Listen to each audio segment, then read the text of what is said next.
Hello everyone, hope you are fine.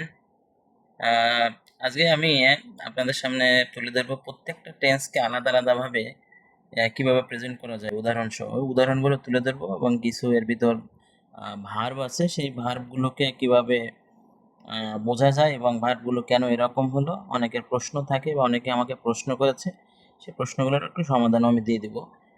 তো present tense সবাই আমরা জানি, প্রেজেন্ট টেন্স মানে হচ্ছে বর্তমান কাল, অর্থাৎ প্রেজেন্ট টেন্স যেটা বর্তমানকালে কোনো কিছু হয়ে থাকে, that indicates the task of present time. A present tense এটা আবার 4 টাইপস, 4 প্রকার। তো আমি দুটো দুটো করে অল্প অল্প করে দেখাবো যাতে সবাই সুন্দর করে বুঝতে পারে। প্রেজেন্ট সিম্পল বা প্রেজেন্ট ইন্ডিপেন্ডেন্ট টেন্স, এটা আমি উদাহরণের মাধ্যমে দেখানোর চেষ্টা করছি। যেমন আই হচ্ছে এটা লেটারেরও রাজা আবার শব্দেরও রাজা, এরপরে সবসময় ভার্ব প্লুরাল হয়। আই প্লে ক্রিকেট, ইউ সবসময় প্লুরাল তো মিন করে। সেকেন্ড পার্সন এটা, ইউ ইট এই ফল। ই থার্ড পার্সন সিঙ্গুলার নাম্বার, এই জন্য ভার্বের সাথে এস বেস হয়েছে। এখন কখন এস হবে কখন ইএস হবে সেটা আমি আগের ক্লাসেও দেখিয়েছি। যদি কোনো ওয়ার্ডের শেষে O, CH, SH, SS, X, Z এগুলো থাকে তাহলে তার সাথে ইএস যুক্ত হয়, বাকি ক্ষেত্রে এস যুক্ত হয়। ইট হচ্ছে একটা ইম্পার্সোনাল প্রোনাউন, এটা কোনো ব্যক্তির ক্ষেত্রে ব্যবহার করে না, সবসময় বস্তুর ক্ষেত্রে ব্যবহার করা হয়। এটা একটা ইম্পার্সোনাল প্রোনাউন। ডিউস মানে শেষের পরে। শি টেলস এ লাই, লাইয়ের ক্ষেত্রে সবসময় এ ব্যবহার করতে হয় এবং টেল ব্যবহৃত হয়। আবার সত্য বলার ক্ষেত্রে স্পিক হয় এবং দ্য ট্রুথ হয়। ওকে, তাহলে হি সি এগুলো থার্ড পার্সন সিঙ্গুলার নাম্বার, এই জন্য ভার্বের সাথে এস বেস হচ্ছে। ইটটাও সিঙ্গুলার নাম্বার বাট এটা থার্ড ইম্পার্সন। Next, we go there, we সবসময় প্লুরাল তো মিনিং করে, এই জন্য উই এর পরে ভার্ব প্লুরাল হয়। দেও সবসময় প্লুরাল অর্থ বোঝায়, এই জন্য দের পরেও প্লুরাল ভার্ব হয়েছে।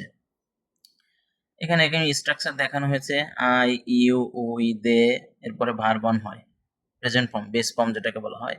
আবার হি, সি, ইট এরপরে ভার্ব হয় এবং সেই ভার্বের সাথে এস ভয়েস যুক্ত হয়। নেক্সট আমরা দেখব প্রেজেন্ট কন্টিনিউয়াস টেন্স, যেটাকে আমরা আসলে প্রেজেন্ট বলি। যেখানে প উচ্চারণ হয় আমাদের উচ্চারণ করতে হয় ফ, যেখানে ক হয় উচ্চারণ করতে হয় খ, যেখানে ট হয় উচ্চারণ করতে হয় ঠ। এটা আমি আগের ক্লাসেও দেখিয়েছি। Present continuous or present progressive, এটাকে প্রগ্রেসিভও বলা যায়। উদাহরণগুলো দেখাই। আগেই বলেছি আই সবসময় প্লুরাল মিনিং বিয়ার করে, এরপরে অ্যাম হয়, অ্যাম টিচিং। স্ট্রাকচার দেখিয়েছি, স্ট্রাকচার সাবজেক্ট প্লাস অ্যাম অথবা ইজ অথবা আর, তারপর ভার্ব ফোর, ভার্ব ফোরকে সংক্ষেপে বলা হয় ভার্বনের সাথে আইনযোগ। ভার্বনের সাথে আইনযোগ এটাকে সংক্ষেপে ভার্বন বলা হয়। যেমন ভার্বন, ভার্বন হচ্ছে ভার্বের সাথে প্রেজেন্ট ফর্ম, ভার্ব টু ভার্বের past form, verb three past participle form, আর ভার্ব ফোর হচ্ছে ভার্বের সাথে আইনযোগ অর্থাৎ প্রোগ্রেসিভ ফর্ম। উদাহরণগুলো আয়ের পরে অ্যাম বসে, আই এম টিচিং ভার্বের সাথে আইনযোগ, ইউ এর পরে প্লুরাল হয় এই জন্য আর হয়েছে। ইউ আর ড্যান্সিং মেইন ভার্বের সাথে আইনযোগ করেছি।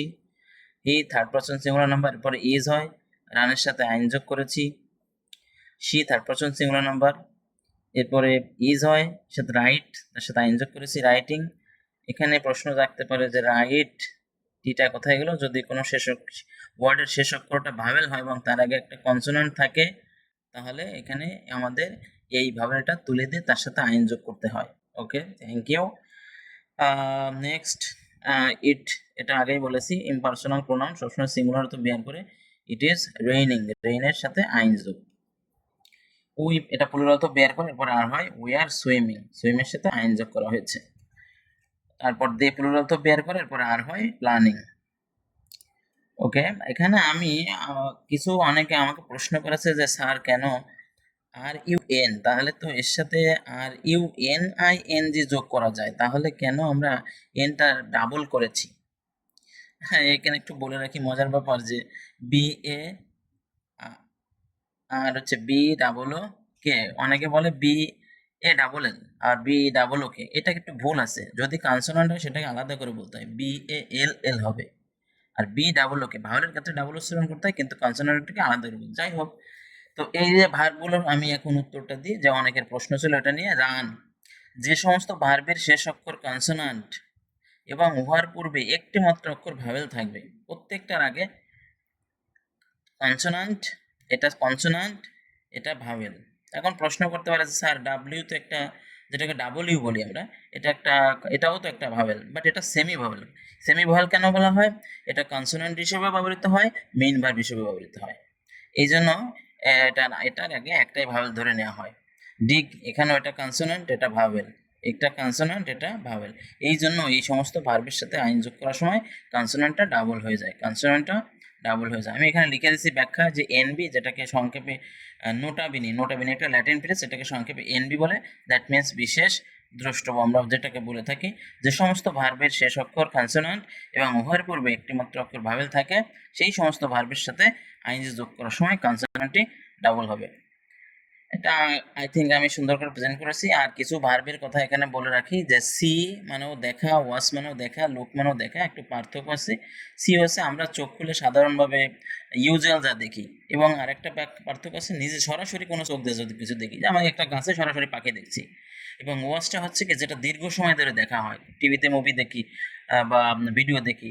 অথবা আরেকটা পার্থক্য হচ্ছে যে কোনো স্ক্রিনের মাধ্যমে আমাজন জঙ্গলের কোনো প্রাণী, সেটাকে আমি পর্দার মাধ্যমে দেখছি টিভিতে, তখন সেখানে আমাদের ওয়াচ ব্যবহার করা হয়। আর লুক হচ্ছে যেটা অল্প সময়ের জন্য দেখা, যেমন আমি বললাম my dear students please look at the board.